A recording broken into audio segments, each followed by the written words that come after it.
Exactly 3 years since the largest financial entity in the world had a budget.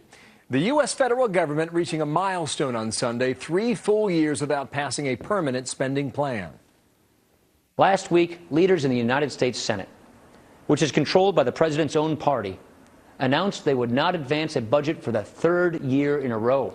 This unserious approach to budgeting has dire consequences for American families. The president and his party leaders are now insisting that Washington take trillions of dollars from hardworking Americans in an effort to lock in ever higher government spending. All right, that is Paul Ryan from about a week ago. Stephen Moore, senior economic writer for the Wall Street Journal. Steve, how you doing? Good morning to you in Las Vegas today. Bill. Well, great to be with you. Help me understand the practical effect of not having a budget when there's not something that's in writing, that's been voted on, that's been passed and signed into law, Steve. Well, the big problem, Bill, is that we're borrowing $1.2 trillion a year. We're on a course where everyone knows we have to correct with respect to how much we're spending. And the problem is, for 3 years now, the Senate Democrats have simply not put forward a budget blueprint, which means that they want to stay basically on the course that we're on, borrowing $1 trillion a year. Now, Paul Ryan, who you just quoted, he put forward a budget, as you know, a few weeks ago. It passed through the House. Now, some people may agree with that budget. Some people may disagree with it. But at least he's put out a budget blueprint saying, here's how we're going to deal with the deficit situation. The problem is the Democrats have no plan, and they're not willing to let the American people see what the plan is. Well, I would ask, why are we even paying these people? Well, we have spoken to many people who say they haven't put their cards on the table because they want the American people to judge them for that. This is what Ron Johnson argues. They refuse because they don't want to be held accountable.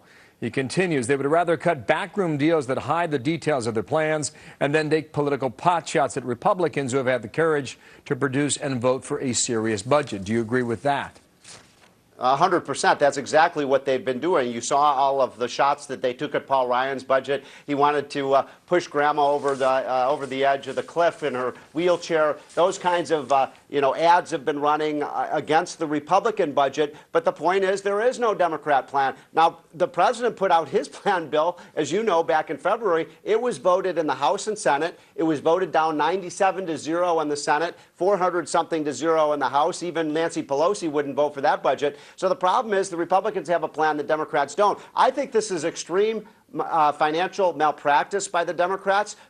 Show your cards, let the American people know how you want to deal with this deficit if you do it all. Well, you call it financial malpractice. Democrats in the Senate say they passed the Budget Control Act last year, which is adequate enough because it puts caps on spending. Is it? Well, no, I don't think so. I mean, that still would leave us with close to $1 trillion budget deficits each year. And by the way, the Democrats have proposed a number of spending measures that would already pierce those spending caps, and it's only a year old. So I don't believe the Democrats have been very serious about living under those financial constraints, and I don't think that they're tough enough, Bill. I mean, look, this is a financial disaster that we're facing if we don't do something about these debt. We can't borrow $10 trillion over the next 10 years. I mean, on top of the $15 trillion national debt that we have right now, I mean, it is simply a financial catastrophe if we do that. And it's time to get serious about it, and both parties have to. But if one party is basically playing a rope-a-dope, I don't think you're going to get any solution.